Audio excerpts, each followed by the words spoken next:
So we're talking about someone who is truly, truly reinventing himself to be a part of the nation that he wants to be, he wants to see right at the top. So ladies and gentlemen, let's welcome on stage somebody who we love and adore. We're really excited to hear him on stage. A huge round of applause for our Captain Fantastic, Mr. Arjuna Ranatunga.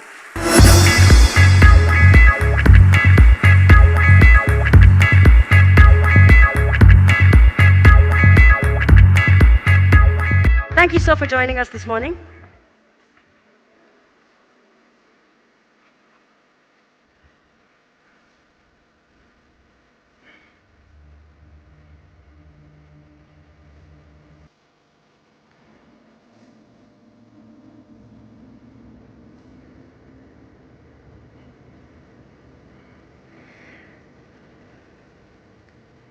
Ladies and gentlemen, that says it all. It's now time for me to invite on stage a person who is loved by the entire country, the face of journalism in India. I'm talking about the person who's been on the board of the Editors Guild of India, the founder of the IBN Network, and the author of the bestseller 2014, The Election That Changed India. We're talking about the one and only Mr. Rajdeep Sardesai.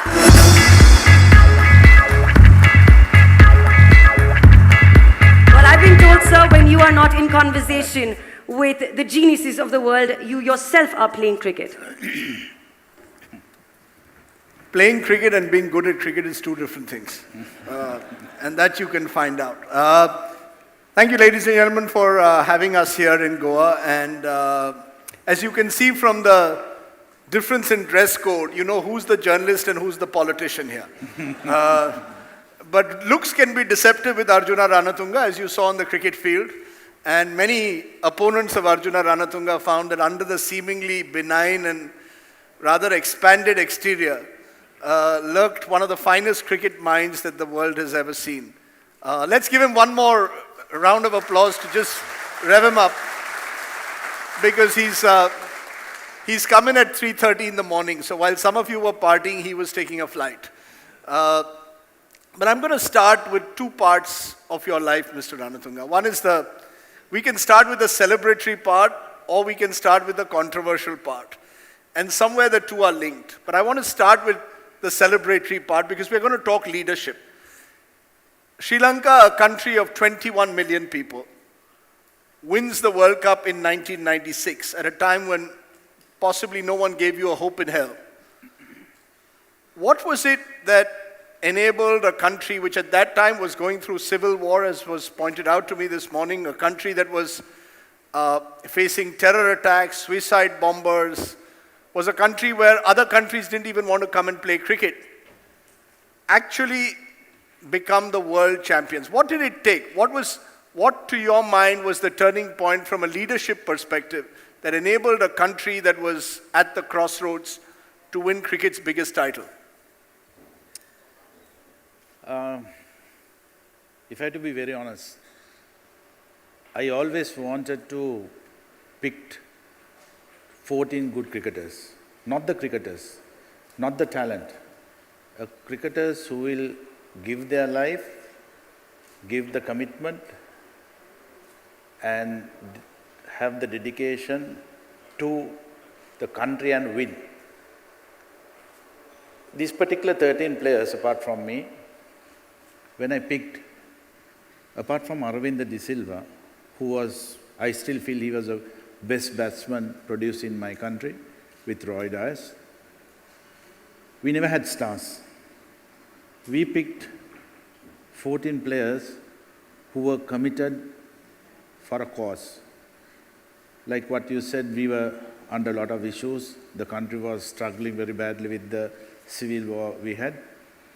And it didn't happen overnight.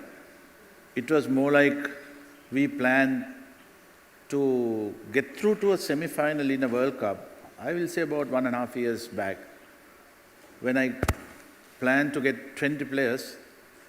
I called them to a room and I asked them,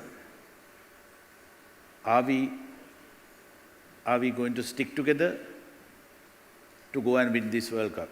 So a couple of guys started laughing. I said, if you don't believe yourself, that's the door. Please go out. Any star can go. Then I realized I had to pick committed cricketers. I had to pick committed guys who will give their lives for this tournament. If I go through one by one, I will say that there were much better cricketers whom I didn't pick. And I think that was a success I had. The other issue was we were never looked at the money part. We were never looked at what we were getting. We were more concerned about how we can put our country in the map. And that is one reason I always felt we were gathering around Arvind De Silva. I knew that if we are going to win this World Cup, we need a star in the middle. And I always kept him happy. He's a very difficult person to keep happy. He loves nightlife. He loves a lot of things. But what I told him, give me the commitment for 1 month. After that, you can do any damn thing you want. That's the exact word I used. And I'll tell you honestly, he was very cooperative. I'm more like a schoolmaster. I have my rules. Even the manager or the coach can't change. I said, you need to be in the room by 10 o'clock latest. Then some people comes and say, I can't sleep at 10 o'clock. I said, doesn't matter. Stay in the room from 10 o'clock. So these are the things we created. And other important issue, we were communicating. We were discussing with the younger cricketers. It's not the seniors. I started talking in Sinhalese when I took over the captaincy. Because I used to get a lot of outstation cricketers from right around the country. Tell you honestly, everyone was struggling. So for them to come out and give their instincts or whatever they have in their mind, you need to give them a proper chance. So I started having the cricket meeting in Sinhalese. I can remember when I was a kid, I was lucky that I could play for the country when I was in school. When we used to go to a meeting before the test match or a one-day game, it doesn't last more than 10 minutes. We get Gavaskas, Vishwanaths, Amarnaths, Vensarkas out in 15 minutes. Because no one talks apart from the seniors. Then when I started talking with the younger guys, they started creating things, and we used to listen, we used to argue. Ultimately, we come to a decision. And I felt that a lot of contributions came from non-players. Some of the players who didn't play, some of the players who were very new, but still, I had the greatest respect for them. I used to sit, listen, argue, fight, but when take a decision, I used to take the decision. And when things go wrong, I used to get the blame. And I never pushed the blame into the team. I never did that in my life. I always said, we lost, I take the blame. We won, the entire team.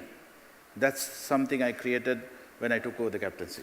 The reason I'm asking you the question about civil war is because this is an advertising world gathering. I'm sure there's a civil war within advertising companies and between advertising companies.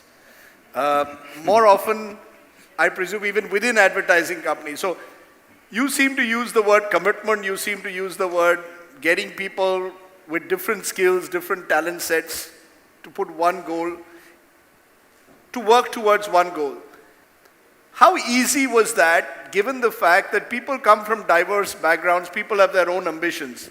As you mentioned, an Arvind De Silva may be very different to an Arjuna Ranatunga, may have been different to a Sanath Jayasuriya. How do you get people from diverse backgrounds with very different attitudes towards the game to actually work towards one goal? How do you get people in an advertising company who have different interests, are of different age groups? Someone may be 40, someone may be 21. How do you get the 40-year-old and the 21-year-old on the same page, even in a cricket match? I think if you go through that advertisement we saw a couple of minutes back, I think that's something, it touched my heart. Tell you honestly, this is something we need to create, not as a country, as a world. If we have a target, if we get together, I don't think no one can get you to lose. I think that's something we created. We had different players. Murali comes from Kandy, Vikram Singh comes from South, Chandana comes from South. So we were all stationed in Colombo. But what we wanted them to talk, eat, sleep, drink, everything about a World Cup. So when you have a target, when you have a proper target where you are going to end up. Tell you honestly, I never expected to win a World Cup. My target was to getting into a semi-finals. Why I did that? We were a up-and-coming country. The creation I started, I was very fond of two Asian top cricket captains, Kapil and Imran. I respect them in a big way.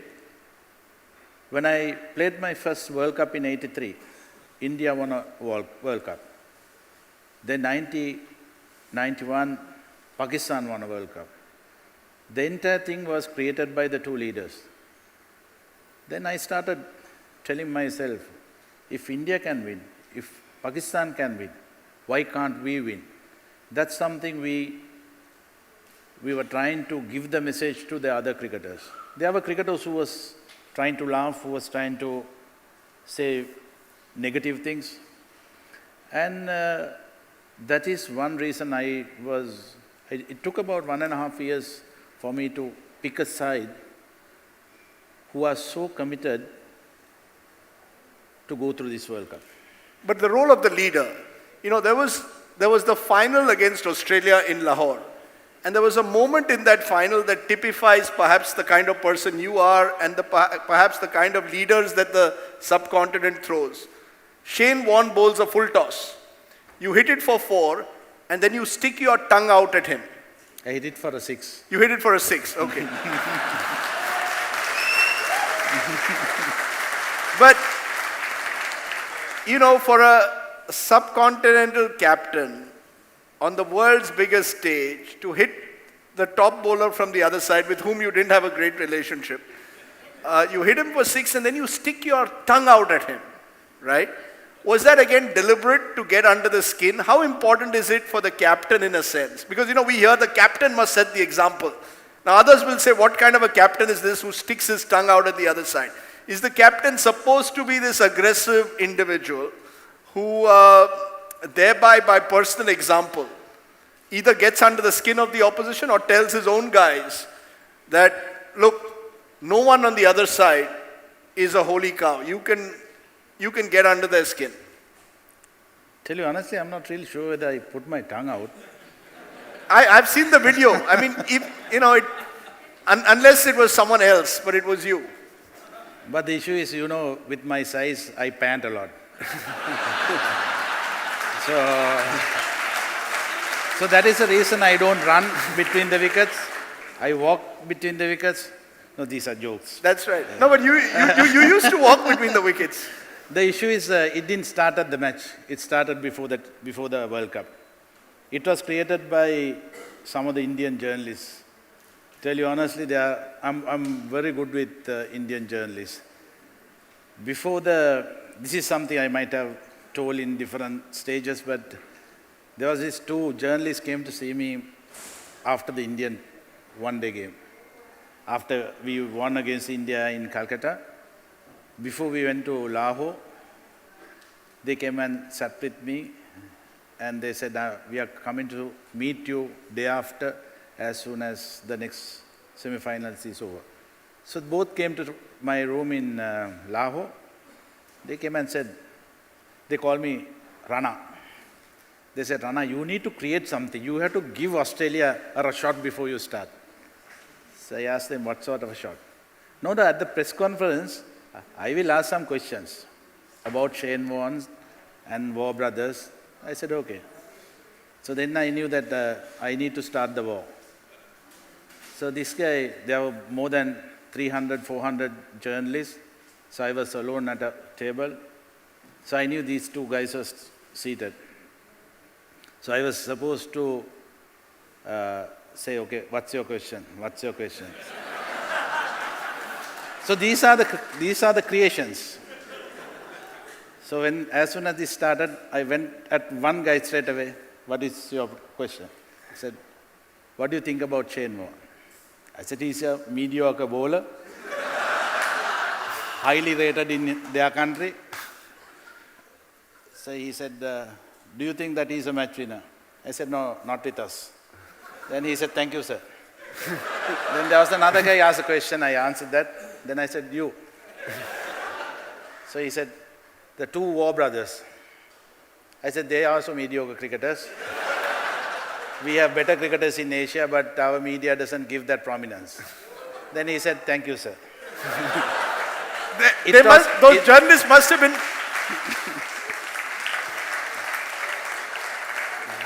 Correct me if I'm wrong, but I have a deep suspicion that those two journalists were Bengalis.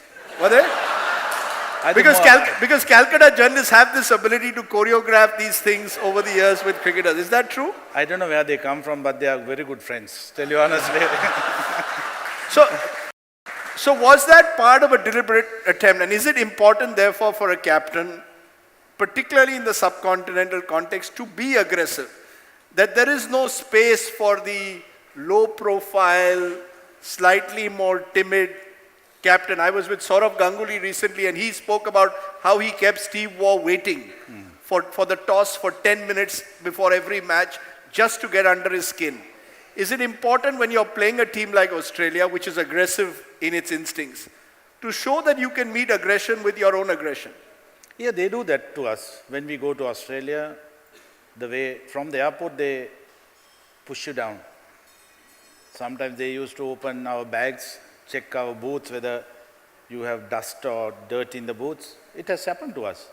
And then they stay in 5-star hotels, and we were put in 3-star hotels. This was before the World Cup. So these are the things created by them, which I learned very quickly. And I realized if they are trying to push us, we need to push them twice or thrice. And these are the things you need to create as a leader. Sometimes you may be the most unpopular guy with the opposition. But if you know you can achieve the result, that popularity doesn't matter, because you are talking about 20 million people, protecting 20 million people. I think that's something I always had in my mind. Like, you do the right thing, try to push them the way they pushed you 15 years back, 10 years back. Create things. I always say that you need to have aggression. When you are a captain, you need to be an aggressive captain. You can't be a baby and captain an Asian cricket side. If you take the Asian cricket sides won the World Cup, they were not only creative captains, they were very aggressive captains, starting from Kapil, Imran, even Dhoni. They are very aggressive captains. Otherwise, they will go through your skin. It has happened to all of us.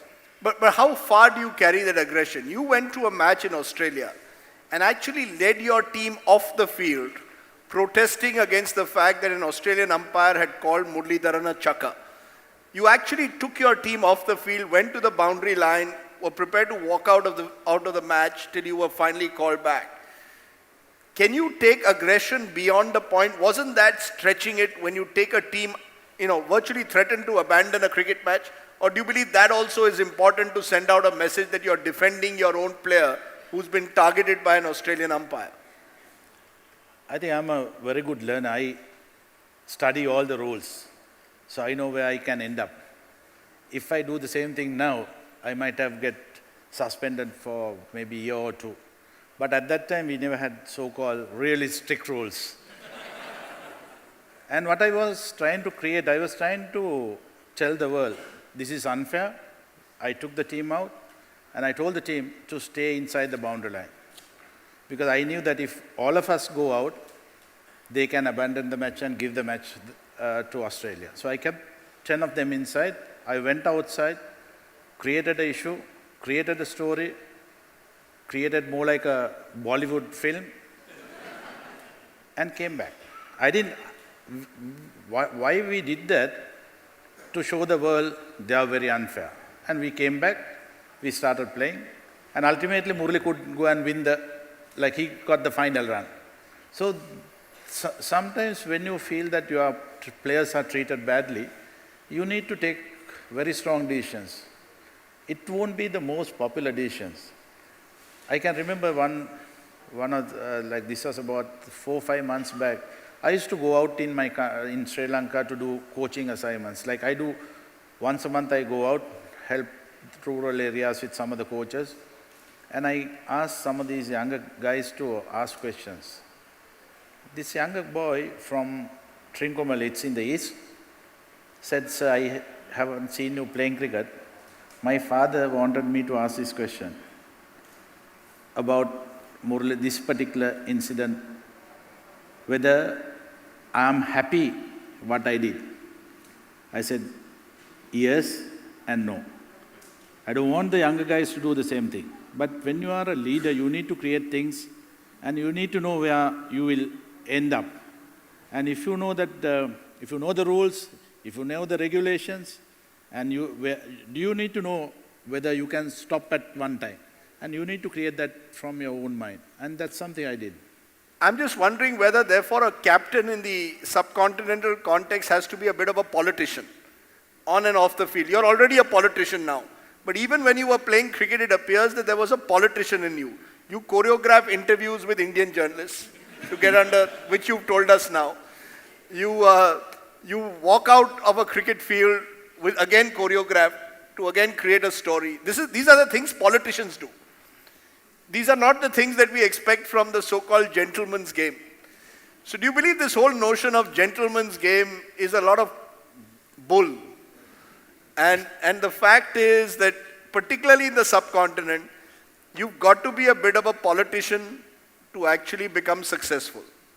A leader has to have the ability to be a chess player more than a cricketer. I come from a political family, so I learned from younger days. I think that must be a biggest advantage I had. And the former lady president we had, Arjuna Ranatunga, invited me to get into politics. Most probably she might have realized that I will be a better politician than a cricketer. And I'm very glad that I got into politics. Not as a politician, we created a lot of things in the last 2 to 3 years. We changed the government, and I was in the front with the present president and the prime minister. And we all felt that when the things are going bad, you need to have a change. You need to forget your benefits, perks, drop everything and go for a cause. I think it came from cricket. I don't think as a politician I did that. I always, as a sportsman, as a cricketer, I always loved to do the right thing.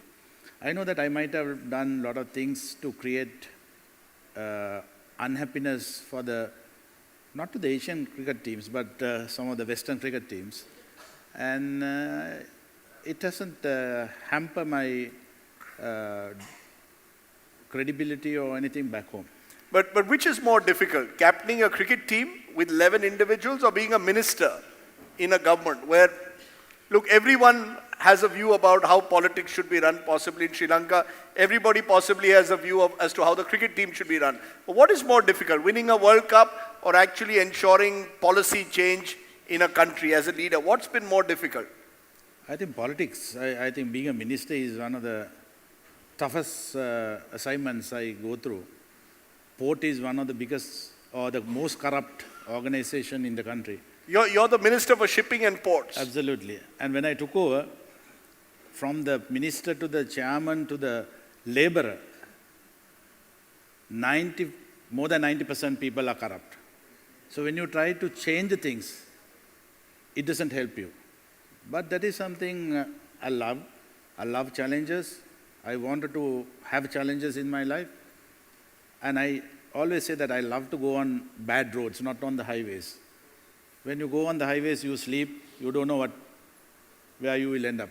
You will go there quickly, but when you go on a bad road with all the mud and things, you know how you can get away. That's something I always say, that when the present president asked me whether I want to be the sports minister, I said no. Then he asked me, what do you want? I said, give me an organization where I can get you a clean organization within 4 years. Then he straight away said, why don't you take over port? And one of the main priests in this country, in our country, who passed away recently, came for my ministry inauguration. What he said, Arjuna, the water in the sea is not enough to clean this port and port ministry, so you need to be careful. So that's a challenge I have taken. I'm sure that I'm on the right track. But how do you deal with corruption? Let's say even in a, you know, how much do you compromise? I mean, let's be honest, you can't overnight change the shipping industry in Sri Lanka. You possibly, in cricket at least, it's easier because, you know, it's driven not necessarily by people who are looking for shortcuts. But in politics or in other aspects of life, how much do you compromise? How much do you, as an individual, say, look, because I have a larger goal in mind, if 5 or 6 people are engaged in petty corruption, I can live with it. Do you allow someone to make that quick buck? Or is everybody now on guard when you're a leader that you will not allow anyone to make any money? I don't give a single person to do that. I know that it's a very tough task. We're talking about 10,000 people working under my ministry. And it's one of the biggest unions we have. But still, now that's the reason I got early morning today, because there was a small issue at the port. When these guys are corrupt, when a minister or a chairman comes in and try to stop corruption, they won't be very happy, because they have got used to a different life system. If they get about 50,000 rupees salary, they earn almost double. So when you get about 150,000 rupees to live, suddenly a minister comes, stop that. How can they live with 50,000 rupees? But do you name and shame them? Do you name and shame the corrupt, you believe, in a system, let's say in an office? If you find someone who is actually not following the rules, do you name, shame, hold him accountable or not? What I told them at the start, I met them. It was a big meeting. I said, I'm not going to go to the past. I'm not go and drag things. But from the day I took over, I want you all to be clean. Don't allow me to push you all to the wall. And so far, there are issues I face, but I still feel that I can get this thing right if I don't get a shot. Do you believe it's easier to do all this in a smaller country like Sri Lanka than in... You're a country of 21 million. We are a country of 1.2 billion. Do you believe it's easier to effect change in a smaller setup than in a larger setup? That if a company is small, it's easier to effect change faster than in a large country or a large corporate. Is it easier to be a leader of a smaller company with your kind of leadership? That if you were in a country like India, would you find it more difficult, you think? It will be. I have seen how some of these Indian captains struggle. Whether they win, they get a bad name. Whether they lose, they get a bad name. But when you are representing 20 million, it is not that difficult to convince them, maybe keep them happy. But when you talk about, they say 1 million, but I feel that it's unofficially maybe 1.5 billion in India. To keep them happy, that won't be very easy. I think these are the things I learned from India. These are the things I learned from some of the Indian captains. That's why I respect Kapil as a leader. You take Kapil's cricket team. I think that is one of the most ordinary cricket team created in India. Apart from Kapil or Sunil. Sunil was not a one-day expert.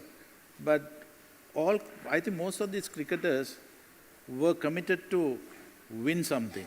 That is the lesson I learned from them. You take Pakistan, Imran was a star.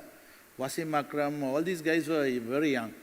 And a leader created something to get something back to your country. I think these are the things I learned as a youngster and create in my cricketing field. Even I'm trying to implement those things in my ministry, even in my office where I have a couple of private offices, and I implement things through cricket. Whenever I tell them, whenever I speak to them, I try to convince them through cricket examples. It has helped me a lot, even in the ministry today, how we can work together, something created by you all couple of minutes back. So these are the things I'm trying to put them to their minds. It won't be that easy. It takes time. Sometimes they might not listen for the first time, maybe for the second time. By the third time, you should know that if you are good enough, they will learn. But how do you do it, let's say, and let's look at a concrete example of Muthaiya Muralidharan. Star cricketer as it turned out, took over 800, 900 test wickets. But when you took him over, he was in controversy. He was a Sri Lankan Tamil, came from a community which had not traditionally been a dominant community in Sri Lankan cricket. Apparently, he barely spoke a word in public gatherings. How did you, and this could happen in any company. You've got someone who's talented, but perhaps lacks the confidence or the skill set to actually come out, come into his own or her own. How do you do that? How do you encourage someone who's talented, but perhaps is diffident, has a slight sense of an inferiority complex, maybe came from a small town, comes to the big city suddenly? How do you deal with that concrete example of a Muthaiya Muralidharan? I think when I saw Murali, he was in school, and I knew that this boy has a lot of talent. But it took a couple of years for him to get to the national level. We invited him for training, and we knew that this guy will win games for us. Then we started working with him, and then suddenly when these issues started, tell you honestly, when I captained my side, I didn't realize that I was a Sinhalese. I didn't realize Murali was a Tamil. I always tell people we are Sri Lankans, and we go on one identity. I don't call a Sinhala Buddhist. I'm a very good Sinhala Buddhist, but I don't say that I'm a Sinhala Buddhist. I always say that I'm a Sri Lankan. That is something I created in my team. Murali was not treated as a Tamil. Murali was another Sri Lankan as far as I'm concerned. And you take some of the other players, we never realized that we were Sinhalese or Tamils. That's something we never got into. And take Murali's issue. Murali's family comes from Kandy. They are different breed of people. And as soon as this issue started, I had to face some of the inquiries, and Murali was desperate. Murali came to my room and said, Ayya is the elder brother, I'll go home. I'm creating a lot of issues for you. I said, don't worry, I'll handle my issues. You be happy. The entire team is there to protect you. And I want you won't able to play, but I want you to be the 12th man. Go to the field, feel well, show the world you are not deprived or you are not down as a person. That is something I created with Murali. So it's important, you're saying, in a sense, to give that person, because in this large country of ours, increasingly a number of players are coming from small towns. I'm sure a number of people increasingly are no longer from Mumbai, Delhi, Kolkata, the big cities, even in the advertising world. The great talent of India is coming from smaller India. I'm just wondering whether the approach to people outside the big city has to be very different. You have to be more protective as a leader of people who come from the smaller town. I think you need to create yourself. Like if you have something inside you, don't hesitate to come out with it. Sometimes people will laugh at you, but ultimately if you are so confident that this will be the best, I'm sure you will end up in the top. And that's something I always created in my life. I know that I will never compare with Aravinda De Silva. I always say that he is by far the best batsman produced in my country. But I always had the opportunity to bat with Aravinda. And I know that when we went to Australia, one of the test matches, it was generally when we go I'm talking about late 80s, green top. The outside is lighter than the wicket we played. So we didn't know which one was the wicket when we went the previous day. So we lost 3 wickets. We were about 40 for 3. I walked in and Aravinda was middling and I was struggling. But I always felt that I'm a better player than Aravinda. That's something I created when I'm down. And I always wanted to show that I'm a better player than Aravinda. I know that I'm not. And I can remember when we went for lunch, we were about 80 or 90 for 3. I went inside the dressing room. I went to Aravinda's area where he was seated. I took his bat, took my bat, and I was checking whether Arvinda's bat is about 2 inches wider than my one. And these are the things I always cherish in my life. And this guy was middling from the first ball, I'm struggling to middle a single ball. So, but when you try to create your mind saying that I'm better than the other guy who is playing so well, you will never go down. So you never had a sense of inferiority complex when the Australians would call you, look at Ranatunga, he's fat, can't run, walks his singles.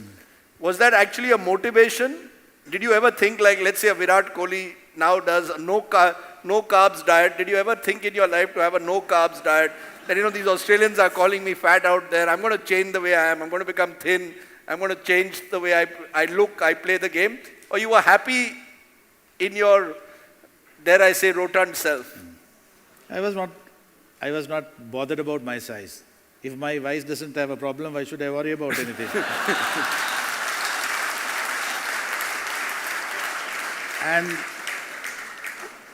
And if someone talks to me about my size, the first question I will ask, is it with you or with your wife?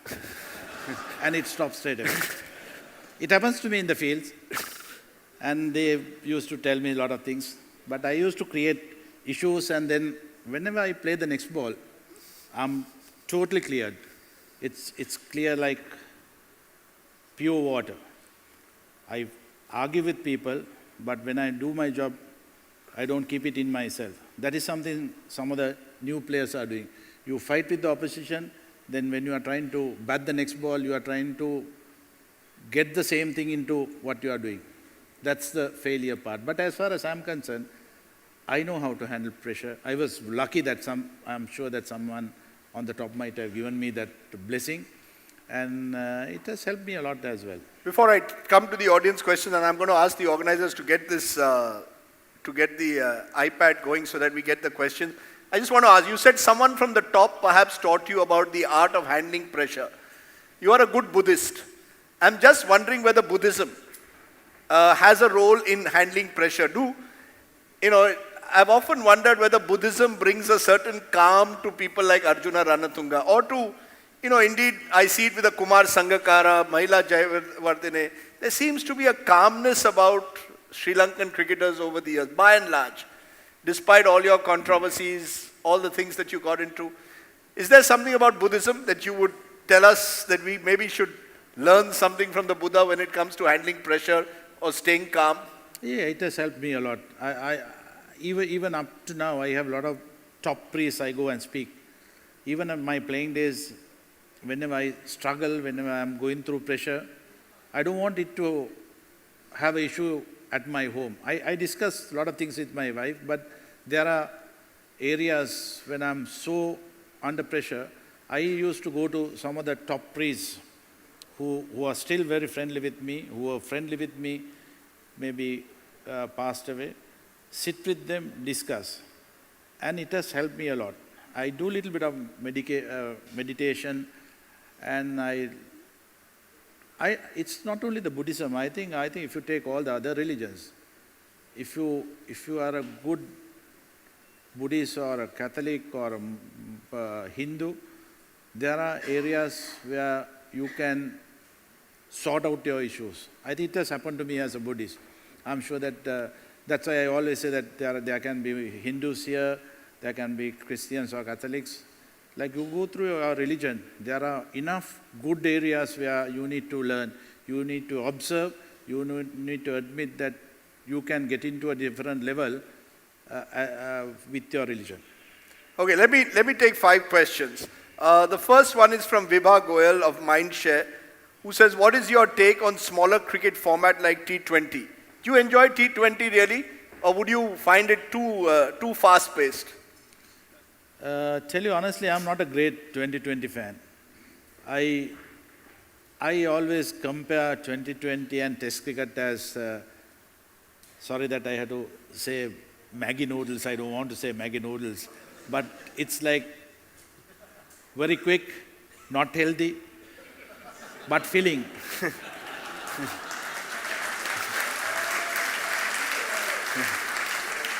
You take test matches. That's something your mother will prepare at home, proper meal. It might not fill, but it's very nutritious. You will get the right thing. I can sit for 5 days, watch a proper test match rather than a 2020. That's why I always felt, because of 2020. Now you take India, Sri Lanka, Pakistan, we are technical correct cricketers. We are not power cricketers. We have power cricketers. But our identity will lose because of 2020. India will realize in maybe 5-10 years. I spoke about this long time back. You take India hockey. They were one of the best, India, Pakistan, because they used to play at normal grass thing. Now that they play on this artificial grass, it's all about power. You take 2020, it's all about power. You don't have to have brains. You don't have to have technique. If you are a slogger, if you have power, you take the West Indian side today. They're all power. You take Indians, creatives, Sri Lankans, but we are not that strong compared to Australia or West Indies.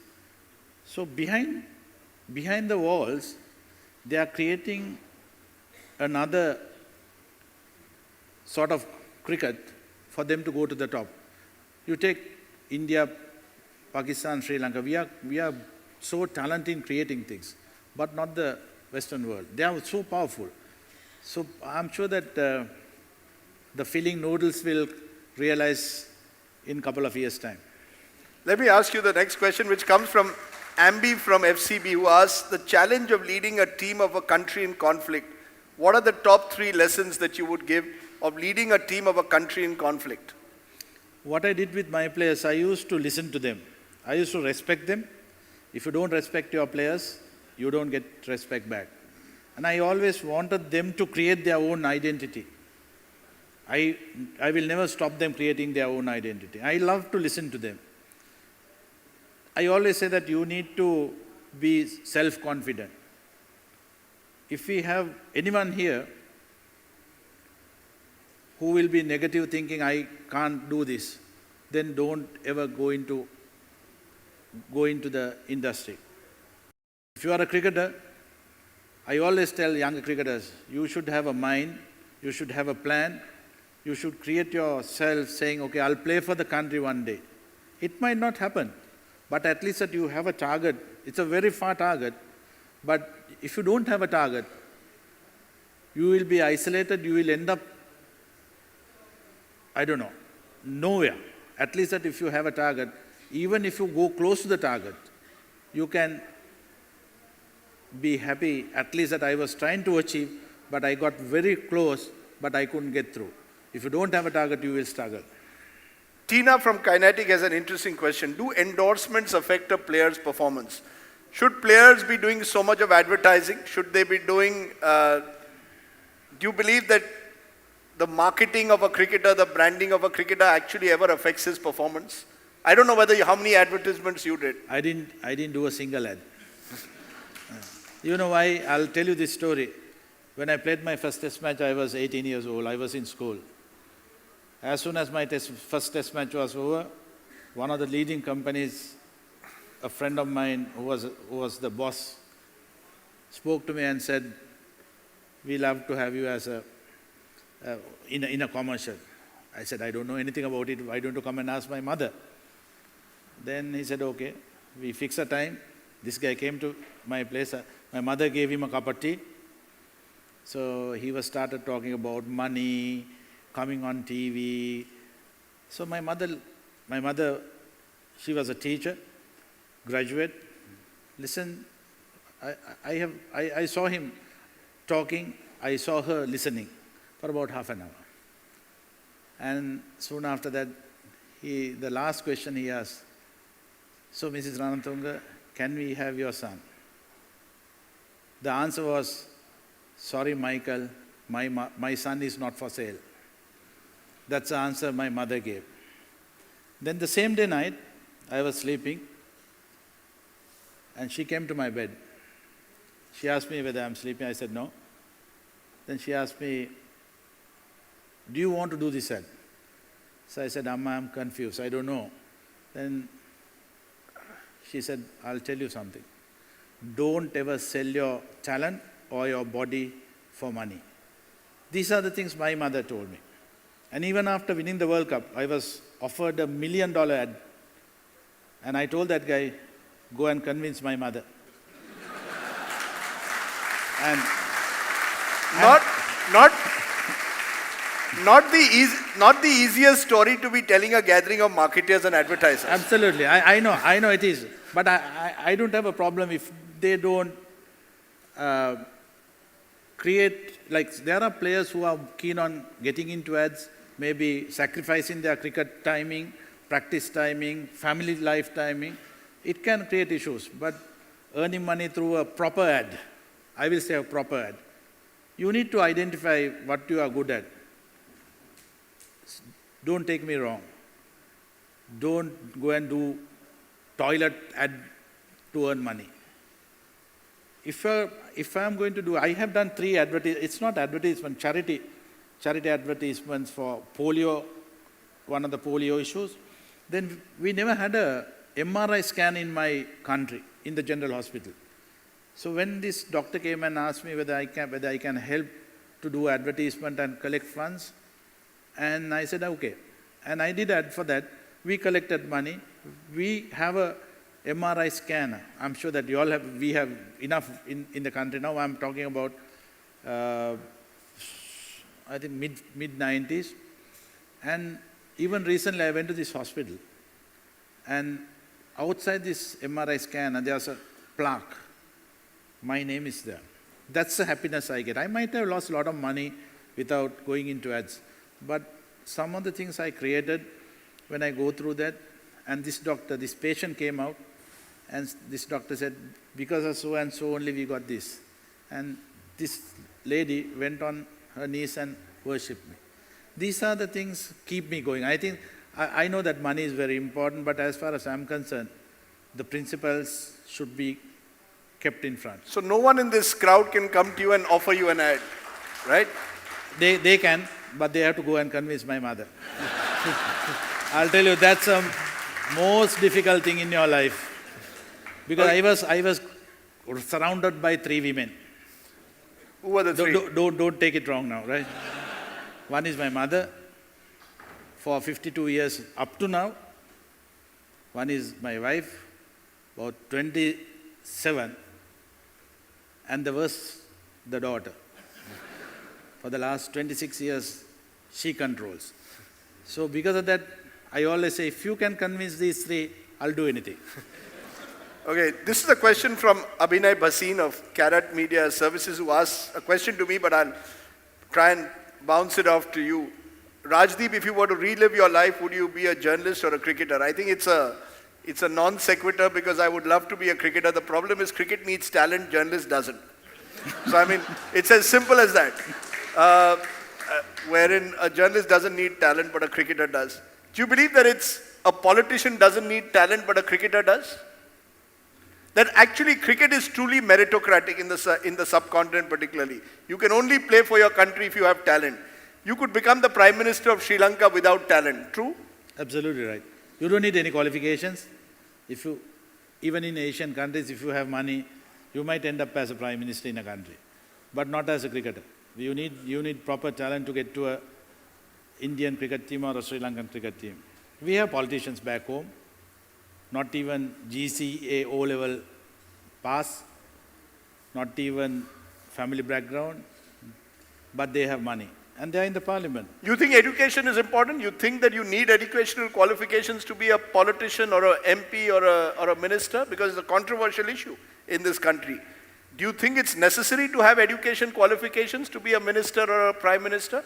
I don't think you need a degree, but you need to have basic education, otherwise you will end up in a big hole.